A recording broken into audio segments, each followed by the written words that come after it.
Le flash d'information locale, présenté par Jordan Touati. Bonjour à toutes et à tous et bienvenue dans votre flash d'information sur Radio JM. Nous sommes le lundi 14 octobre et voici les titres de cette édition.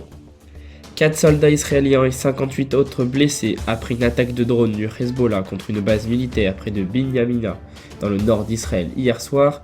7 blessés sont dans un état grave. Le drone était sous surveillance de Tsahal avant de disparaître des radars quelques minutes avant l'explosion. L'engin a frappé le réfectoire de la base d'entraînement de la brigade Golani pendant le dîner des recrues. 32 soldats israéliens ont également été blessés ce matin lors d'affrontements avec le mouvement terroriste libanais. Du nord au sud, les transports scolaires sont à la peine à Marseille. 2 pétitions de parents d'élèves dénoncent les dysfonctionnements dans la desserte des élèves au sein de leur école. Bus supprimés, saturés ou encore régularité insuffisante, les élèves finissent par manquer des cours. L'ARTM a assuré à nos confrères de la Provence le renforcement de ses cars scolaires dès ce matin. Un contrat territorial d'accueil et d'intégration des réfugiés et primo-arrivants a été signé pour la 4e année par la ville de Marseille, un dispositif proposé par l'État qui lui permet de recevoir une subvention de 390 000 € à laquelle la municipalité devrait rajouter 110 000 €, une somme reversée aux associations œuvrant pour le bien-être de ces réfugiés et primo-arrivants. La porte-parole du gouvernement Maud Bréjon a ouvert la porte à une nouvelle loi immigration qui pourrait être présentée début 2025. Parmi les pistes envisagées, la possibilité de prolonger la durée de rétention administrative des immigrés clandestins jugés dangereux. Un nouveau pont de 454 tonnes a été installé samedi soir reliant Pélissane à Lançon-Provence dans le cadre du chantier d'amélioration de la bifurcation A7-A54. Une voie a donc été rajoutée permettant une fluidité de la circulation. La route avait été coupée de 20h jusqu'à hier matin 6h afin de déranger le moins d'automobilistes possible. La ville de Marseille présente son plan Posidonie, voté au conseil municipal en décembre 2023. L'objectif est de prolonger durablement les mesures engagées depuis plusieurs années afin de renforcer la préservation et la restauration du patrimoine marin.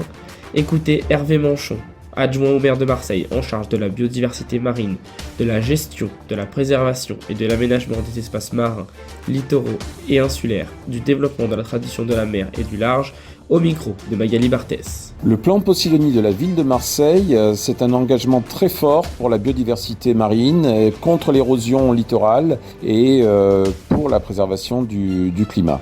Les herbiers de Posidonie sont des nurseries à poissons où les petits poissons se reproduisent. L'herbier de Posidonie lutte contre les houles et contre l'érosion marine. Les herbiers de Posidonie, la Posidonie morte qui se tasse au fond des mers et sur notre littoral en matte de Posidonie, est un excellent capteur de carbone et donc il réduit le dérèglement climatique. C'est ce plan qui a été présenté aux associations de la ville de Marseille. Nous étions très nombreux et tout le monde a pu apprécier les détails techniques et scientifiques de ce plan. C'est une réussite. L'ex-agent de la DGSI, Christophe Boutry, vendait des informations issues des fichiers de police sur le Darknet, des dossiers confidentiels qui auraient servi à des narcotrafiquants marseillais pour assassiner des rivaux à l'arme de guerre. Horus, de son pseudo, doit comparaître ce matin devant le tribunal correctionnel de Marseille pour des faits annexes de corruption passive par personne dépositaire de l'autorité publique entre décembre 2017 et fin septembre 2018. Il avait déjà été condamné à 5 ans de prison en 2021 à Versailles pour avoir tiré de l'argent de ses fuites d'informations.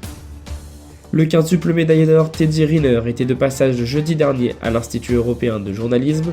Une visite surprise où l'athlète français est revenu sur les Jeux de Paris et notamment sa joie et sa fierté d'avoir été sélectionné pour porter la flamme olympique.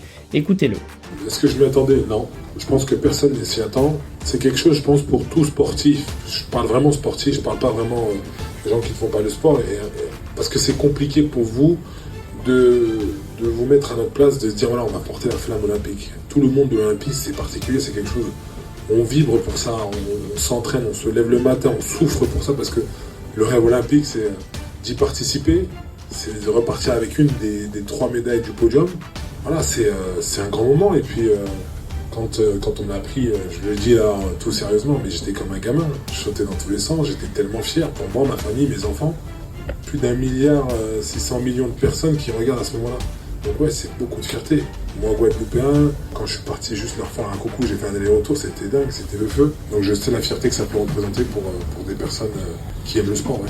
Ce soir, l'équipe de France de football affronte la Belgique dans le cadre de la Ligue des Nations, un affrontement régulier entre les deux pays voisins qui a souvent tourné à l'avantage des Bleus, mais pas question pour le sélectionneur français Didier Deschamps d'y voir un quelconque avantage avant cette rencontre. Écoutez-le. Ça appartient à l'histoire. On ne pourra rien y changer, tant mieux pour nous. Ça s'est bien passé parce que c'était des matchs importants. Je ne suis pas convaincu que ça donne un avantage psychologique. Ce que je suis certain, c'est qu'on aura une équipe belge très motivée, comme elle l'est toujours, mais encore plus certainement. Il se passera ce qui se passera, avec l'objectif évidemment pour les deux équipes d'obtenir le meilleur résultat, sans que ça change ce qui s'est passé avant. Ça rentre dans l'historique, mais je pense pas qu'on puisse parler d'ascendant parce que c'est pas le même contexte, c'est pas forcément les mêmes joueurs aussi, donc ça sera un autre France-Belgique avec évidemment un scénario, un résultat et qui après le match de demain fera partie de l'histoire aussi.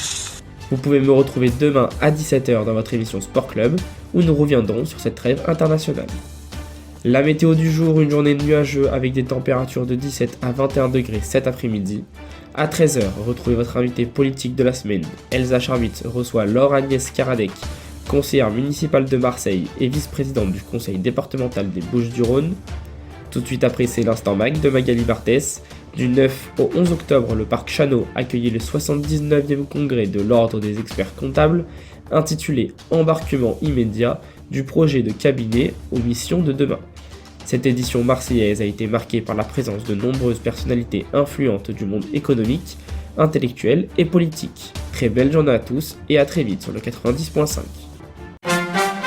Vous venez d'écouter le flash d'information locale, présenté par Jordan Touati.